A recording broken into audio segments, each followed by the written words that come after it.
born between January 1944 and December 1950. Two more lotteries would be held, the second on July 1st, 1970, and the third August 5th, 1971.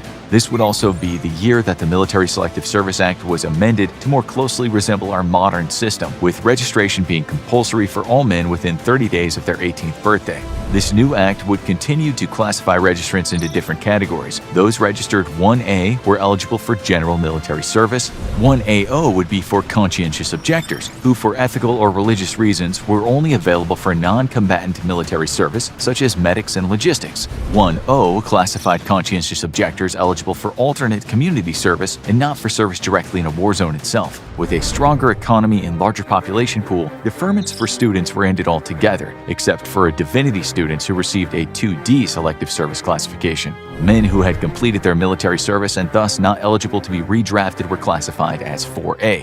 In 1975, President Gerald R. Ford, whose son had failed to register for the draft, formally ended the compulsory registration for men between the ages of 18 to 25. However, after the Soviet invasion of Afghanistan, President Jimmy Carter retroactively re-established the selective service requirement for all male citizens aged 18 to 26. In the modern age, attempts to dismantle the selective service system in 2016 failed to pass the U.S. House of Representatives. Later that year, a similar bill would also fail to gain traction in the U.S. Senate. However, the issue of drafting women was raised by the House Armed Services Committee, who voted to add an amendment to the National Defense Authorization Act for fiscal year 2017 that would extend the authority for draft registration to women. The Senate Armed Services Committee had also voted to add a similar provision. Had either passed, it would have granted the president the authority but not the requirement to order young women to also register for the selective service system. In their place, a provision was enacted into law in December of 2016 that set up a commission to study and make recommendations on the drafting, draft registration, general registration, and the streamlining of procedures to include women with selective skills such as medical, dental, nursing, language skills, cyber skills, and STEM skills for which the nation had a critical need.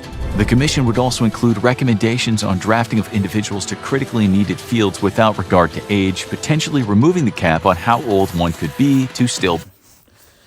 Hey, Shalom Akim, Shalom. First and foremost, I'd like to give all praises and glory and honor that's due to Yahweh, Bahashem Yahweh Shai, Bahashem Rakakwadash. I'd like to give double honors to the apostles and elders, a great millstone, and blessings and salutations to the hopeful elect. Northern and responsible abroad, lifting up the standard of Yahweh, Bahashem Yahweh Shai, wherever it may be.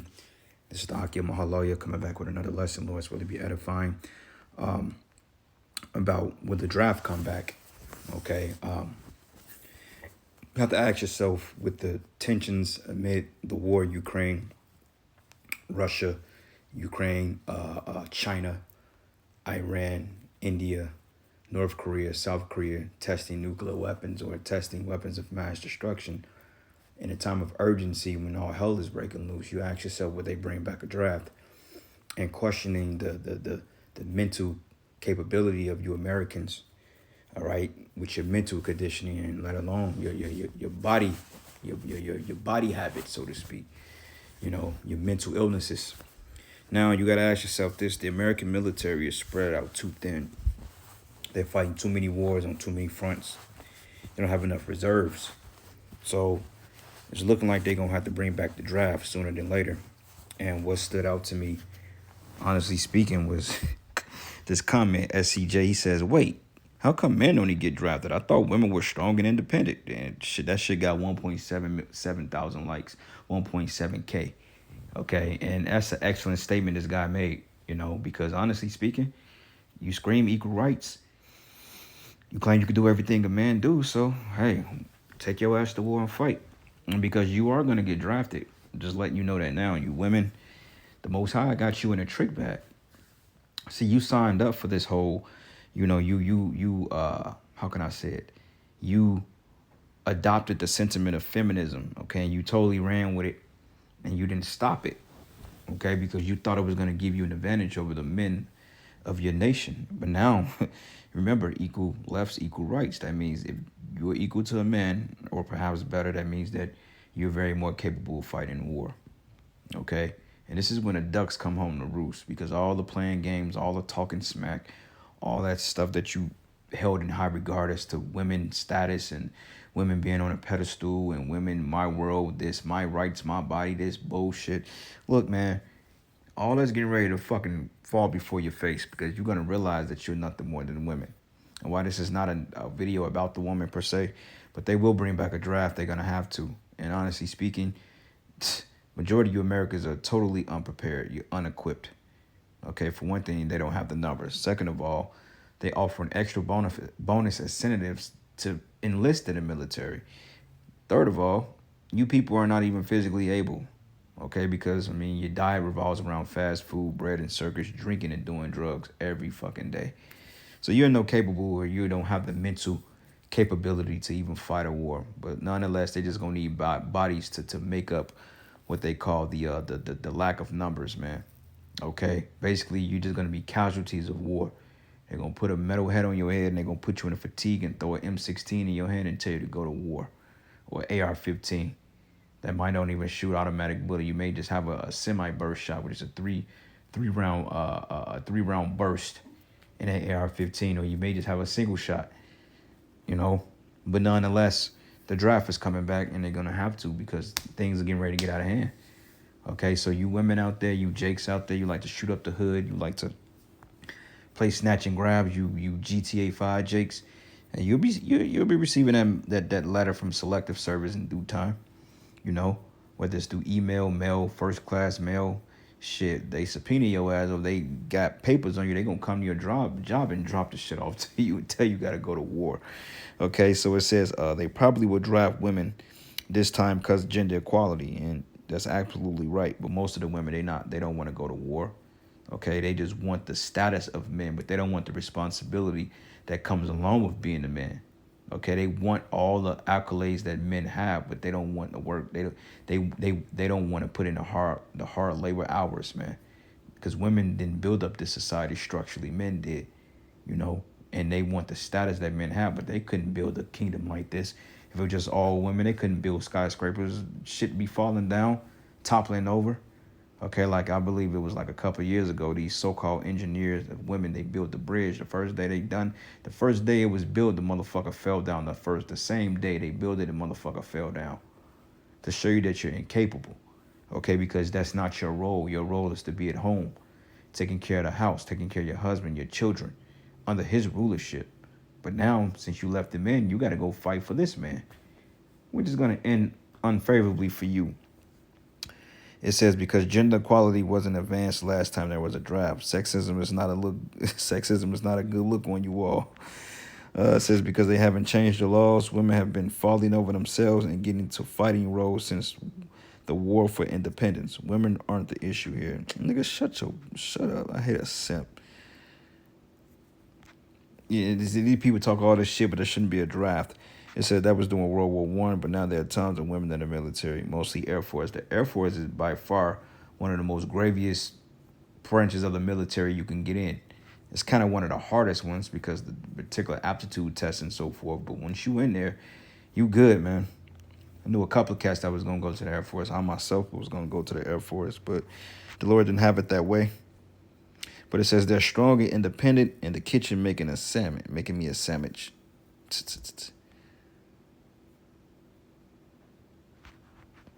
It says it's still only about 18%. How come no affirmative action has been taken to make the 50-50? And with how feminism spread, you would think that would be the case. Exactly, because you're strong and independent. Go to war. Simple. So like I said, y'all want the accolades of men. You want the praise that men get, but you don't want to you don't want to put forth the effort. You don't want to do the work, man. Okay, so I typed in the military draft. With the draft come back, and you got different articles here. I'm not gonna read it, but these are just head captions. It says, "Would the U.S. reinstate the draft? Russia-Ukraine invasion?" They're thinking about it because Russia, I think they needed to draft or recruit 300-some thousand troops. In America, you totally understand. Like, nobody's outside lined up in front of the armed forces looking to join the war. Hell nah. Because most people know is that you fighting for bullshit. And most people are incapable. It says Congress considers future of the military draft while Supreme Court holds off. Young adults worried about the draft being reinstated after the Russian invasion. These people want to live in folly forever. They don't want to get serious. The reason why they're afraid is because they know that the very world and the very wickedness that they're engaging in is going to soon come to a screeching halt. That's what they're afraid of. These people, they just live for mirth, 110% of the day. You know, it says, is there any chance that the United States will ever have another draft? Of course, they're gonna need it because, like I said, they're spread it out too thin. Could the war in Ukraine escalate to another U.S. military draft? Let's hope so. It says, why bringing back the draft could stop America's forever wars? Congress punts decision on draft registration into 2022 or 2023. And you women, you're going to be drafted, man. You transgenders, you're going to be drafted. Just letting you know that now. Because when you're 18 years old, you have to register with the Selective Service. I remember when I got out of high school, I got that letter in the mail, hey, bro, you got to register with X, Y, and Z. And this is when Bush was sending everybody to Iraq. You know what I'm saying? So if I would have enlisted in the military, I would have probably got deployed instantly. You know, but the Lord had it go other ways. I decided to go to school. And like I said, I was going to go to the Air Force, but, you know, push comes to shove, other shit happens. So anyway, let's get the precepts here. Nothing too long, nothing too deep, but just straightforward. This is the book of Isaiah 3, and I'm going to start at verses, let's start at verses 25, and this is going into you wicked-ass women. It says, thy men shall fall by the sword, and thy mighty in the war. Okay, your mighty men. So that means they're going to need more people. Okay, and the wars is talking about your street beefs over here. Okay, your common class riots, and also it's talking about the wars overseas. Okay, it says your mighty men shall fall in war. So they're gonna have to recycle troops. Like literally, they're gonna have to be bringing in troops left and right because hey, this is gonna be the war to end all wars, man. And you people that's gonna get drafted, you gonna fight our Lord, and that's a battle that you're not gonna win. And trust me, definitely not trying to go up against Yahweh Shimi Hawashai, man. I'm trying to be on his side, not fight him, because the scriptures say, those that are with me, those are not with me. No, scriptures say, those that are not with me, they scattered abroad, roughly paraphrasing. You know, so the Lord said, basically, if you with him, you with him. If not, then hey, you ain't got no dealings with him. Okay. And it says here, the men shall fall by the sword, and thy mighty men in the war. And her gates shall lament and mourn, and she being desolate shall sit upon the ground. Okay. So, hey, man, you Israelites, man, hey, a lot of you niggas are getting ready to be reinstated or get drafted back to the military, or you're getting ready to be scrapped up and put in the back of a van, and they're going to ship your ass out to the Middle East. And you're going to fight the Lord, man. All right? You have no choice. All right? So this is the book of 2 Ezra 16, and I'm going to start at verses 32. It says, and the earth shall be laid waste, and the fields thereof shall wax old. And her ways and all her paths should grow full of thorns, because no man should travel therethrough. And the virgins shall mourn, having no bridegrooms, and the women shall mourn, having no husbands. That's right. Why? Because they're going to die in them damn wars. It says, and their daughters shall mourn, having no helpers. And in the wars should thy bridegrooms be destroyed, right? And their husbands shall perish of famine. That's right. And it's talking about the race wars, the class wars, the food wars, okay, the world wars. Okay, it says, in the wars shall thy bridegrooms be destroyed, and the husband shall perish of famine. Now hear now these things and understand them, ye servants of the Lord. Because, hey, the men of the Lord, we ain't got to worry about getting that shit. Even if they do send a draft letter our way, regardless of that, the Most High is going to have us to dodge it, man. Okay, because, hey, if you a man of the Lord, you ain't fighting for this man's military. Okay, the scriptures say, can you serve two masters? If you serve one, you're going to hate the other.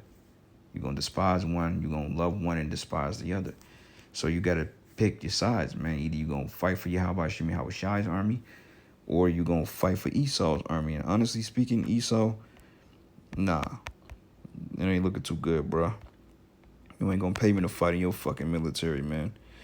Hey, like Muhammad Ali, hey, he dodged that draft. I mean, they locked him up for a time being. But, hey, if that's just what brothers got to go through to stand firm for the Lord, hey, fuck it, take the sentence. Because you already know the end game. You know that America's not going to bounce back from World War III, you know. So even if they lock you up for refusing the draft, regardless of that, you already know that they're not going to survive this war. So, hey, while you in prison, hey, you get delivered. That's even if you end up going to prison. Because they're going to have it's going to be too much shit going on. Nobody's going to be trying to walk around and detain people that didn't sign up for the war. They're going to be looking to seize all tension over here. You know, unless it's an invasion directly on the U.S. soil, then they going to have to recruit people. But regardless of that, it ain't looking good for this devil, man. All right. So this is the book of Revelation 12, and I'm gonna start at verses 7. It says, "And there was a war in heaven. Michael and his angels fought against the dragon, and the dragon fought his angels, and prevailed not. Neither was their place found any more in heaven. And the great dragon was cast out, that old serpent, the devil and Satan, which deceiveth the whole world. He was cast out into the earth, and his angels cast it out with him," man. Okay, and hey, a lot of you people that's walking the planet Earth, you're gonna be a fulfillment of this scripture, man. A lot of you Jakes, you're gonna be a fulfillment of this scripture, man. Okay, you're gonna be casted out of the heavens, which is talking about the war in heaven, meaning that, hey, the military war, not you invading the spiritual realm. No, this is talking about an actual war within our atmosphere, within the outer space realm. Okay, between Earth's atmosphere and outer space. Literally, when you look up in the sky, you're gonna see the war in heaven. That's what it's talking about. And a lot of you Jakes, man, even you Edomites and you women who's walking around today, you're gonna be a fulfillment of this prophecy, man. Okay, and hey, those of you that's alive today, you're gonna be caught up in this, man. Okay, so hey, don't say you wasn't warned. And it says, "And I heard a loud voice saying in heaven, now is come the salvation and strength in the kingdom of our power and the power of his anointed. For the accuser of our brethren is cast down, which accuseth them before our power day and night." Okay. And hey, I'm going to end it there, giving all praises and glory and honor that's due to Yahweh Bashim Yahweh Shai. And with that, Shalom and a bubble ball.